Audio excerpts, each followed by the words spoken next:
അടുത്ത ഒരു ടോപ്പിക് നമ്മൾ പഠിക്കാനുള്ളതെന്ന് പറയുന്നത് securities to be dealt within stock exchanges.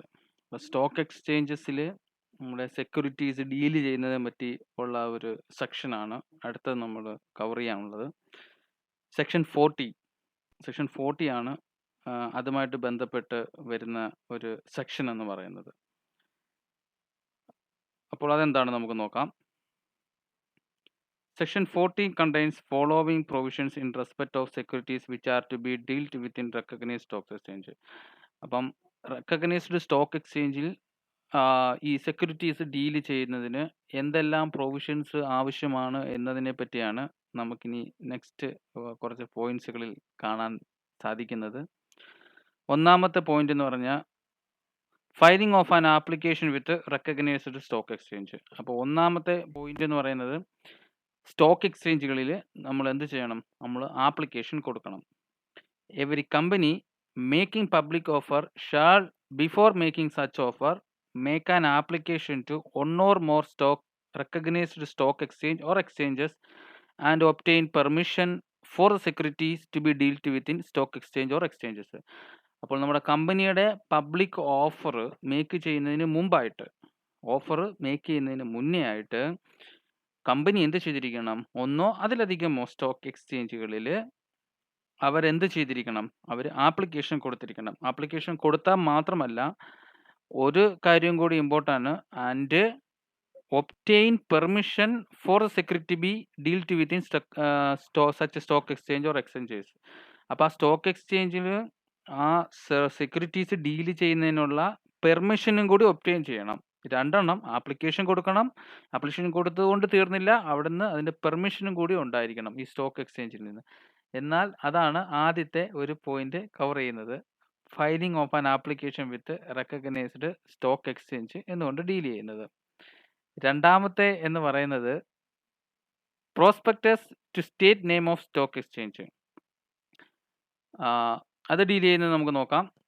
Where a prospectus states that an application has to be made, such a prospectus shall also state the name or names of the stock exchange in which the securities shall be dealt with.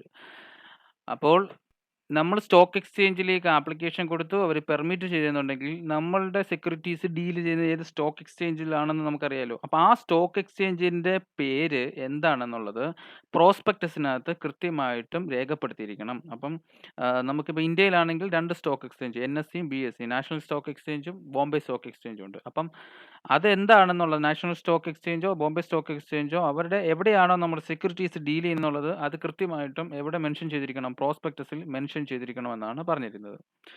അതുപോലെ അടുത്ത point എന്ന് പറയുന്നത് maintaining of separate bank account.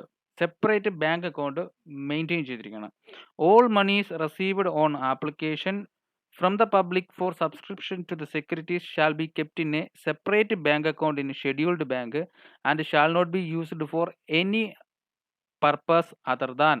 അപ്പോൾ ഈ നമ്മൾ securities നമ്മൾ പബ്ലിക്കിലേക്ക് issue ചെയ്തു, അവിടുന്ന് കിട്ടുന്ന സബ്സ്ക്രിപ്ഷൻ മണീസ്, അത് അലോട്ട്മെന്റ് മണീസ് ആയാലും ഫസ്റ്റ് കോൾ ആയാലും സെക്കൻഡ് കോൾ ആയാലും വാട്ടവർ, ആ സെക്യൂരിറ്റീസിന് കിട്ടുന്ന മണി എന്ന് പറയുന്നത് നമ്മൾ വേറൊന്നിൻ്റെ കൂടെ കൂടിക്കൊഴിക്കാൻ പാടില്ല. ആ മണി എന്ന് പറയുന്നത് ഒരു സെപ്പറേറ്റ് ബാങ്ക്, ഒരു ഷെഡ്യൂൾഡ് ബാങ്കിൽ സെപ്പറേറ്റ് ബാങ്ക് അക്കൗണ്ട് ഉണ്ടാകുകയും അവിടെ ഈ മണീസ് എല്ലാം നിക്ഷേപിക്കുകയും വേണം. അപ്പോൾ അതിന് വേണ്ടിയിട്ട് ഒരു സെപ്പറേറ്റ് ബാങ്ക് അക്കൗണ്ട് മെയിൻറ്റെയിൻ ചെയ്യുന്നത് ആവശ്യമാണ്. ഏത് നമ്മൾ ഈ പബ്ലിക് സബ്സ്ക്രിപ്ഷൻ, സെക്യൂരിറ്റീസിൻ്റെ പബ്ലിക് സബ്സ്ക്രിപ്ഷനുമായി ബന്ധപ്പെട്ട് നമ്മൾ കളക്ട് ചെയ്യുന്ന മണീസ് ഹാൻഡിൽ ചെയ്യുന്നത് ഒരു സെപ്പറേറ്റ് ബാങ്ക് അക്കൗണ്ട്, അത് അതിനുവേണ്ടി മാത്രമേ ഉപയോഗിക്കാൻ പാടുള്ളൂ. അതർ ദാൻ, ഇനി കുറച്ച് സംഗതികൾ കൂടെ അതിൻ്റെ കൂടി ചേർത്ത് പറയുന്നുണ്ട്, അത് എന്തൊക്കെയാണെന്ന് നോക്കാം. For adjustment against allotment of securities where the securities have been permitted to be dealt within stock exchange or stock exchange specified in the prospectus. അപ്പോൾ ഈ അലോട്ട്മെന്റ് മണിയുമായിട്ട് ബന്ധപ്പെട്ടിട്ടുള്ള എന്തെങ്കിലും അഡ്ജസ്റ്റ്മെന്റിനാണെന്നുണ്ടെങ്കിൽ, നമ്മൾ ആപ്ലിക്കേഷൻ മണി റിസീവ് ചെയ്തു, ആ മണി എന്തെന്ന് പറയുന്നത് നമ്മൾ അലോട്ട്മെന്റിന് വേണ്ടിയിട്ടുള്ള അഡ്ജസ്റ്റ്മെന്റിനാണെന്നുണ്ടെന്നുണ്ടെങ്കിൽ ഓഫ് കോഴ്സ് അത് യൂട്ടിലൈസ് ചെയ്യാം.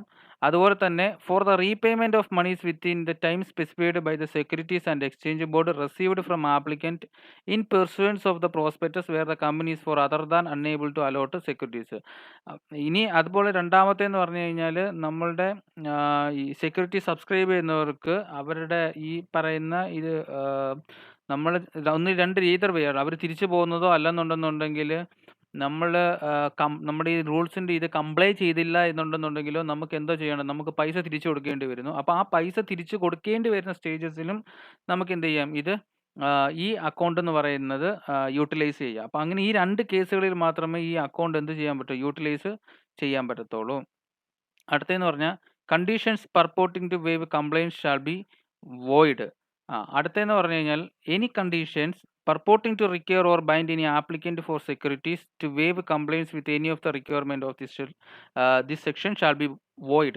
അപ്പോൾ ഈ സെക്ഷനുമായിട്ട് ബന്ധപ്പെട്ടിരിക്കുന്ന ഈ ഇതിനകത്ത് ബന്ധപ്പെട്ടിരിക്കുന്ന കാര്യങ്ങൾ, റിക്വയർമെൻറ്റ്സുകളെല്ലാം കംപ്ലൈ ചെയ്യണം നിർബന്ധമായിട്ട്. അത് കംപ്ലൈ ചെയ്യേണ്ടാത്ത രീതിയിൽ ഏതെങ്കിലും ഒരു എന്താ പറയുന്നത്, ഒരു കണ്ടീഷൻസോ വല്ലതും വെച്ചുകൊണ്ട് നമ്മൾ ഈ സെക്യൂരിറ്റീസ് ഇഷ്യൂ ചെയ്യുകയൊക്കെ ചെയ്തു കഴിഞ്ഞാൽ അതെല്ലാം ആ കണ്ടീഷൻസ് എല്ലാം എന്തുമായിരിക്കും, വോയിഡ് ആയിരിക്കും. അപ്പോൾ നമ്മളെന്ന് പറയുന്നത് ഈ സെക്ഷനിൽ എന്താണോ കംപ്ലൈ ചെയ്യുന്നത് ആ റിക്വയർമെൻറ്റ്സ് എല്ലാം പാലിക്കാൻ നിർബന്ധമാണ് കമ്പനി. അതല്ലാതെ രീതിയിൽ എന്തെങ്കിലും കണ്ടീഷൻസ്, അതിനെ അവോയ്ഡ് ചെയ്യുന്ന രീതിയിൽ എന്തെങ്കിലും ഒരു കണ്ടീഷൻസ് വെച്ച് കഴിഞ്ഞാൽ ആ കണ്ടീഷൻസ് എന്ന് പറയുന്നത് വോയിഡ് ആയിരിക്കും. അടുത്ത എന്ന് പറയുന്നത് default in complaint with provisions. ഇനി ഈ പ്രൊവിഷൻസ് എന്താ പറയുന്നത്, ഇതിനകത്ത് ഇത് പാലിക്കാതെ വന്നു കഴിഞ്ഞാൽ എന്താകും, ഇതിൻ്റെ ഫൈനും കാര്യങ്ങളും ഒക്കെയാണ് ഈ പ്രൊവിഷൻസ് പാലിക്കാതെ വന്നാൽ എന്തെല്ലാം ഫൈൻ ഉണ്ടാകുമെന്നാണ് അടുത്തത് ഡീൽ ചെയ്യുന്നത്. If A default is made in complaint with the provision of this section both are company and the officer of the company shall be punishable. അപ്പോൾ നമുക്ക് ഈ പ്രൊവിഷൻസ്, ഇതിനകത്ത് പറഞ്ഞിരിക്കുന്ന പ്രൊവിഷൻസ് കംപ്ലൈ ചെയ്യാതെ വരികയാണെന്നുണ്ടെങ്കിൽ കമ്പനിയും അതുപോലെ തന്നെ ആരാണോ ഇത് ഡീൽ ചെയ്യുന്ന ഓഫീസർ അവർക്ക് പണിഷബിൾ ആയിരിക്കും. അത് എന്താണ് അതിൻ്റെ പണിഷബിൾ സംഗതികളിൽ നിന്ന് നോക്കാം. ഒന്നാമതെന്ന് പറയുന്ന കമ്പനിക്കാണെങ്കിൽ with minimum fine of 5 lakh rupees and maximum 50 lakh rupees. കമ്പനിക്കാണെന്നുണ്ടെങ്കിൽ മിനിമം 5 ലക്ഷം രൂപ അല്ലെങ്കിൽ മാക്സിമം 50 ലക്ഷം രൂപ വരെ എന്തുണ്ടാകാം, പണിഷബിൾ ഒഫൻസ് ആണ്, അത് ഫൈൻ ഉണ്ട്. അപ്പോൾ സെക്ഷൻ 40 കംപ്ലൈ ചെയ്യാതെ, സെക്ഷൻ 40 പറയുന്ന പ്രൊവിഷൻസ് കംപ്ലൈ ചെയ്യാതെ വന്നു കഴിഞ്ഞാൽ എന്താണ് പണിഷബിൾ എന്ന് പറഞ്ഞു കഴിഞ്ഞാൽ, കമ്പനിക്ക് ഉണ്ടാകുന്ന പണിഷബിൾ എന്ന് പറഞ്ഞു കഴിഞ്ഞാൽ 5 ലക്ഷം മുതൽ 50 ലക്ഷം വരെയുള്ള ഫൈൻ ലഭിക്കാവുന്ന കുറ്റമാണ്, അത് ഫൈൻ കിട്ടും. അതുപോലെ ഇതിനകത്തുള്ള ഡിഫാൾട്ടിംഗ് ഓഫീസർ, ഇതിനകത്ത് ഈ തെറ്റുകാരായ ഓഫീസർ ആണെന്നുണ്ടെങ്കിൽ അവർക്ക് എന്താണെന്ന് പറഞ്ഞാൽ with imprisonment up to 1 year എന്ന് പറഞ്ഞാൽ 1 വർഷം വരെ തടവ് ശിക്ഷയോ, with minimum fine of 50,000 rupees 50,000 രൂപ മിനിമം, അതുപോലെ മാക്സിമം 3 lakh rupees. അപ്പോൾ 50,000 മുതൽ 3 ലക്ഷം വരെയുള്ള ഫൈന് ഉണ്ടാകാൻ സാധ്യതയുണ്ട്. അതുപോലെ 1 വർഷം തടവ്, അല്ലെന്നുണ്ടെങ്കിൽ ഈ ഫൈനും അല്ലെങ്കിൽ ഈ തടവും ഒരുമിച്ച് അനുഭവിക്കേണ്ടി വരും. 2020 കമ്പനീസ് ആക്ട് അമെൻമെൻറ്റ് ആക്ട് പ്രകാരം ഈ ഇംപ്രിസ്മെന്റ് എന്ന് പറയുന്നത് വേവ് ഓഫ് ചെയ്തിട്ടുണ്ട്. അപ്പോൾ അവിടെ ഫൈൻ മാത്രമേ ഉള്ളൂ. അതും കൂടി ഇതിൻ്റെ അവസരത്തിൽ നമുക്ക് നോക്കാം. അതുപോലെ പേയ്മെൻറ്റ് ഓഫ് കമ്മീഷൻ. ഇനി കമ്മീഷൻ പേയ്മെൻറ്റ്, ഈ അണ്ടർ റൈറ്റിംഗ് കമ്മീഷൻ എന്നാണ് ഇതിന് പറയുന്നത്. സോ എന്താണ് ഈ അണ്ടർ റൈറ്റിംഗ് കമ്മീഷൻ, എങ്ങനെയാണ് ഈ കമ്മീഷൻ പേയ്മെൻറ്റിനെ പറ്റിയാണ് അടുത്തതെന്ന് പറയുന്നത് നമ്മൾ നോക്കുന്നത്. A company may pay commission to any person in connection with the subscription to its securities subject to the prescribed condition. അതായത് ഒരു കണ്ടീഷൻസ് പ്രകാരം കമ്പനി ഏതെങ്കിലും ഒരാൾക്ക് ഈ നമ്മുടെ സെക്യൂരിറ്റീസ് സബ്സ്ക്രൈബുമായിട്ട് ബന്ധപ്പെട്ട് കൊടുക്കുന്ന കമ്മീഷനാണ്, ഒരാൾക്കോ വ്യക്തികൾക്കോ എന്തോ കമ്മീഷൻ കൊടുക്കുന്നതാണ് ഈ വിഭാഗത്തിൽ നമ്മൾ പഠിക്കുന്നത്. അത് റൂൾ 13 ആണ് ഡീൽ ചെയ്യുന്നത്. Rule 13 of the companies prospectus and allotment of securities rule 2014 prescribes the following condition for the payment of commission. അപ്പോൾ ഇനി നമ്മളങ്ങനെ കമ്മീഷൻ കൊടുക്കുകയാണെന്നുണ്ടെന്നുണ്ടെങ്കിൽ rule 13 companies prospectus and allotment of securities rules 2014 പ്രകാരം ചില കണ്ടീഷൻസ് പ്രിസ്ക്രൈബ് ചെയ്തിട്ടുണ്ട്. So ആ കണ്ടീഷൻ്റെ ബേസിസിലായിരിക്കും നമുക്ക് ഈ കമ്മീഷൻ കൊടുക്കാൻ പറ്റത്തുള്ളൂ കമ്പനിക്ക്. അത് ഏതാണെന്ന് നോക്കാം. ഒന്നാമത്തേന്ന് പറയുന്നത് the payment of such commission shall be authorised in the companies articles of association. അപ്പോൾ ഈ കമ്പനി ഇങ്ങനെയുള്ള കമ്മീഷൻസ് കൊടുക്കുന്നതെന്ന് പറയുന്നത് ആർട്ടിക്കിൾസ് ഓഫ് അസോസിയേഷനിൽ ഓതറൈസ് ചെയ്തിരിക്കണം. അത് ഒന്നാമത്തെ വസ്തുത. രണ്ടാമത്തേന്ന് പറയുന്നത് commission may be paid after proceeds issue or the profits of the companies or both. അപ്പോൾ നമുക്ക് വേണമെന്നുണ്ടെങ്കിൽ കമ്പനിക്ക് അതിൻ്റെ കമ്മീഷൻ എന്ന് പറയുന്നത് അവരുടെ ഇഷ്യൂസിൽ നിന്നോ അല്ലെന്നുണ്ടെങ്കിൽ പ്രോഫിറ്റിൽ നിന്നോ അല്ലെങ്കിൽ രണ്ടിൽ നിന്ന് ഇതിലേതെങ്കിലും നിന്നോ ഒക്കെ എന്താ പറയുക, അല്ലെങ്കിൽ രണ്ടിലും കൂടെ ചേർത്തിട്ടോ എന്താ പറയുന്നത് കമ്മീഷൻ പേ ചെയ്യാം ഈ അണ്ടർറൈറ്റർക്ക്. മൂന്നാമത്തത് ദ റേറ്റ് ഓഫ് കമ്മീഷൻ. അപ്പം റേറ്റ് ഓഫ് കമ്മീഷൻ എന്ന് പറയുന്നത് വളരെ ഇമ്പോർട്ടൻ്റ് ആണ്. അപ്പം അത് നമുക്ക് ഏതൊക്കെയാണെന്ന് അതിൻ്റെ എങ്ങനെയാണ് കമ്മീഷൻ്റെ റേറ്റ് തീരുമാനിക്കുന്നതും അത് എന്ത് റേറ്റിലാണ് കമ്പനി അണ്ടർറൈറ്റേഴ്സിന് കമ്മീഷൻ കൊടുക്കുന്നതെന്ന് നമുക്ക് നോക്കാം. ഇതിനകത്ത് ഈ അണ്ടർ റൈറ്റർ എന്ന് ഉദ്ദേശിക്കുന്നതെന്ന് പറഞ്ഞു കഴിഞ്ഞാൽ അതിൻ്റെ എക്സാമ്പിൾ ഇങ്ങനെയാണ്. കമ്പനി പബ്ലിക്കിലേക്ക് ഇഷ്യൂ ചെയ്തിട്ടുണ്ട്. പബ്ലിക്കിലേക്ക് ഇഷ്യൂ ചെയ്ത ഒരു 100 ഷെയർ ആണ് പബ്ലിക്കിലേക്ക് ഇഷ്യൂ ചെയ്തത്. അപ്പം കമ്പനിക്ക് ഒരു 75 മാത്രമേ കിട്ടിയിട്ടുള്ളൂ. അപ്പോൾ 25 റിമൈനിങ് ആണ്. അപ്പോൾ അങ്ങനെ വരുമ്പോഴത്തേന് കമ്പനിക്ക് 100ഉം സബ്സ്ക്രൈബ് ചെയ്താൽ മാത്രമേ ഫർദറിൽ പ്രൊസീഡ് ചെയ്യാൻ പറ്റൂ. സോ അങ്ങനെ റിമൈനിങ് ആയിട്ടുള്ള 25 ഇടയ്ക്കുള്ള ഒരു പേഴ്സൺ, അവരെയാണ് അണ്ടർ റൈറ്റേഴ്സ് എന്ന് വിളിക്കുന്നത്. അവരത് വാങ്ങിക്കും. അപ്പോൾ അവരൊരു ഡീലേഴ്സ് ആണ്. സോ അവരത് വാങ്ങിച്ചുകൊണ്ട് കമ്പനിക്ക് അതിൻ്റെ പേയ്മെൻറ്റ് നൽകുകയും ചെയ്യും. പിന്നീട് ഫർദറിലുള്ള അവർ വേണമെന്നുണ്ടെങ്കിൽ ആ ഷെയർസ് ഹോൾഡ് ചെയ്തുകൊണ്ട് പിന്നീട് അത് എക്സ്ചേഞ്ച് വഴി വിൽക്കാം. പിന്നെ അല്ലെങ്കിൽ നഷ്ടത്തിലാണെന്നുണ്ടെങ്കിൽ അവർ സഫർ ചെയ്യും. വാട്ടെവർ, അത് അവരുടെ കാര്യം. സോ എനിവേ കമ്പനിക്കെന്ന് പറയുന്നത് ഈ 100 ഷെയർസും എന്തോ ചെയ്യുന്നു, സബ്സ്ക്രൈബ് ചെയ്യപ്പെടും. കാരണം ബാക്കി പബ്ലിക് സബ്സ്ക്രൈബ് ചെയ്യാത്തത് ഈ അണ്ടർ റൈറ്റേഴ്സുമായിട്ടുള്ള ഒരു എഗ്രിമെൻറ്റ് അണ്ടർ റൈറ്റേഴ്സ് മേടിക്കും. അപ്പോൾ അവർ വെറുതെ മേടിക്കുമല്ല, അവർക്ക് അന്നേരം എന്തോ ചെയ്യണം, മേടിക്കുന്നതിന് ഒരു കമ്മീഷൻ കൊടുക്കണം. സോ അതാണ് ഈ അണ്ടർ റൈറ്റേഴ്സ് കമ്മീഷൻ എന്ന് പറയുന്നത്. അപ്പോൾ ആ കമ്മീഷൻ എന്താണെന്ന് നമുക്ക് വിശദമായിട്ട് നോക്കാം. എന്താണ് കമ്മീഷൻ ഡീൽ ചെയ്യുന്നത്? ഇൻ കേസ് ഓഫ് ഷെയർസിൻ്റെ ഇതാണെന്നുണ്ടെങ്കിൽ കമ്മീഷൻ എന്ന് പറയുന്നത് എങ്ങനെയാണെന്ന് നമുക്ക് നോക്കാം.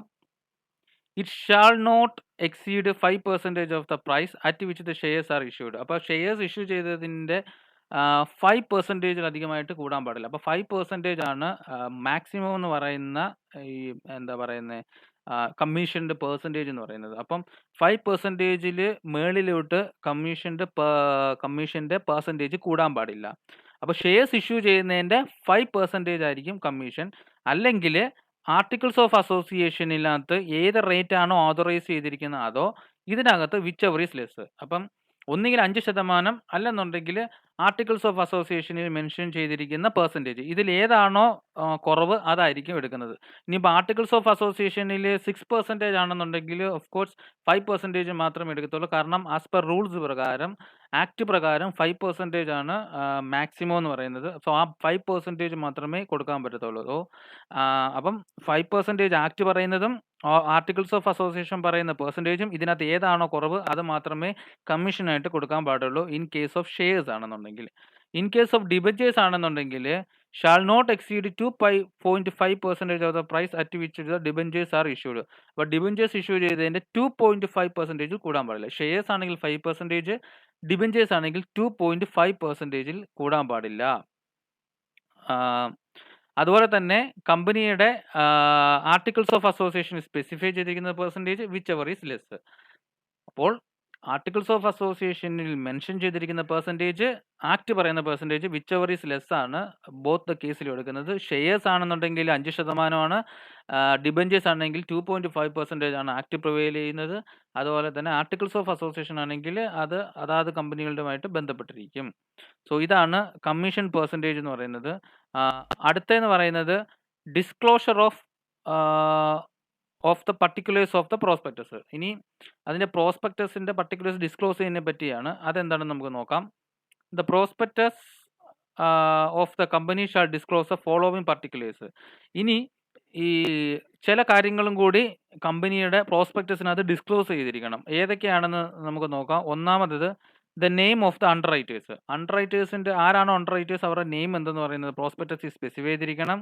The rate and amount of commission payable to the underwriter. ഇനി അണ്ടർ റൈറ്റർക്ക് കൊടുക്കുന്ന കമ്മീഷൻ്റെ പെർസെൻറ്റേജും അതുപോലെ എത്രയാണോ കമ്മീഷൻ കൊടുക്കുന്നത് അതും പ്രോസ്പെക്ടസിനകത്ത് മെൻഷൻ ചെയ്തിരിക്കണം.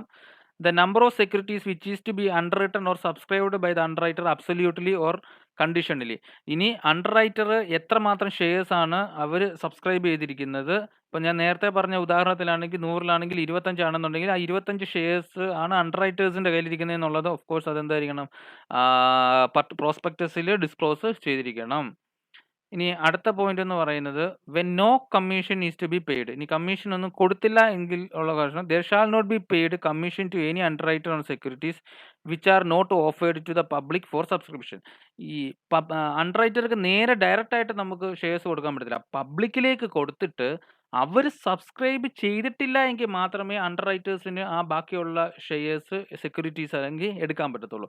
അപ്പം പബ്ലിക്കിലേക്ക് ഓഫർ ചെയ്യാത്ത സെക്യൂരിറ്റീസിന് ഒരിക്കലും എന്താ പറയുന്നത് അണ്ടർ റൈറ്റേഴ്സിന് കമ്മീഷൻ കൊടുക്കേണ്ട ആവശ്യമില്ല. അപ്പം ഓഫ് കോഴ്സ് എന്തോ ചെയ്യണം, പബ്ലിക്കിലേക്ക് ആദ്യം സെക്യൂരിറ്റീസ് ഇഷ്യൂ ചെയ്യണം. അവിടെ മതിയായിട്ട് സബ്സ്ക്രൈബ് ചെയ്തില്ലെങ്കിൽ മാത്രം അണ്ടർ റൈറ്റേഴ്സ് ഏറ്റെടുത്താൽ മാത്രം നമ്മൾ എന്ത് ചെയ്താൽ മതി, കമ്മീഷൻ കൊടുത്തിരുന്നാൽ മതി. അതാണ് അതിനകത്തുള്ള ഇമ്പോർട്ടൻറ്റ് പോയിന്റ്സ് എന്ന് പറയുന്നത്.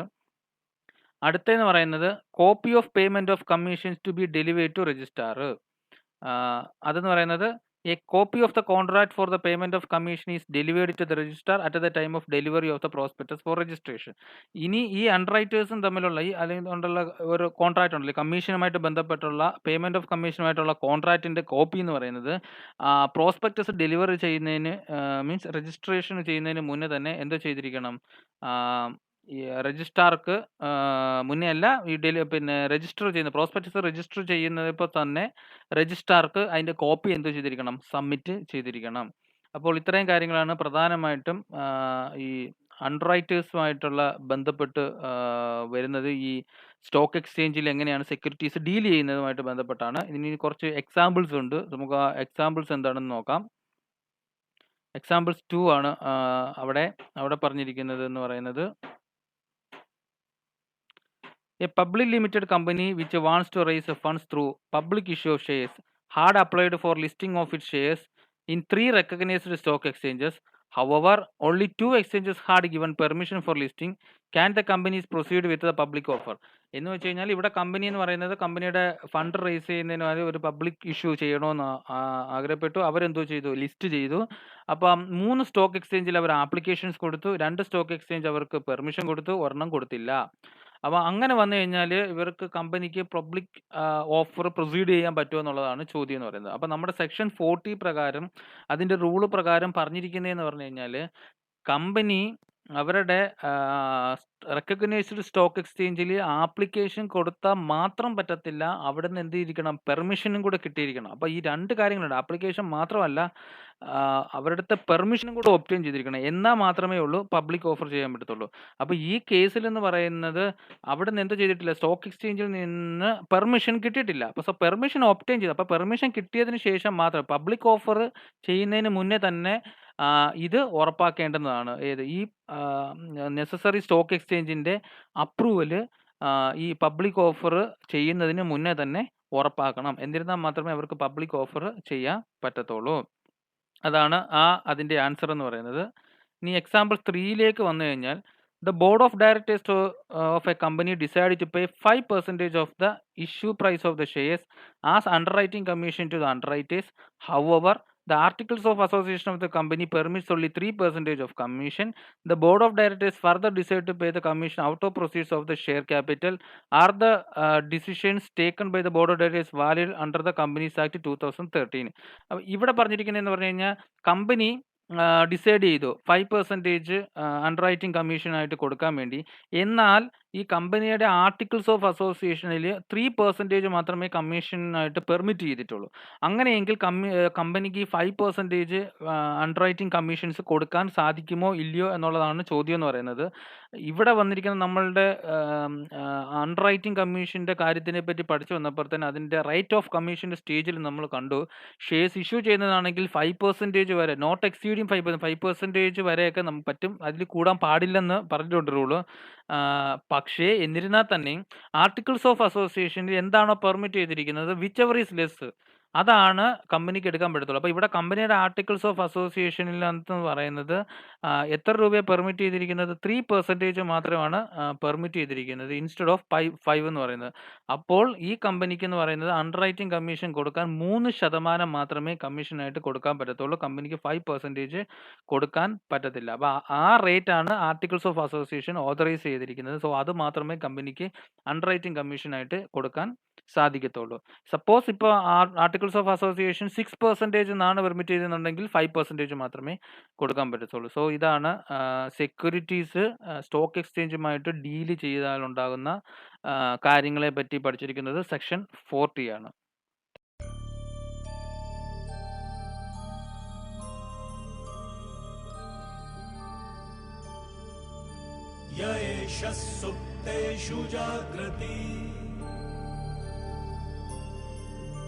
य एष सुप्तेषु जाग्रति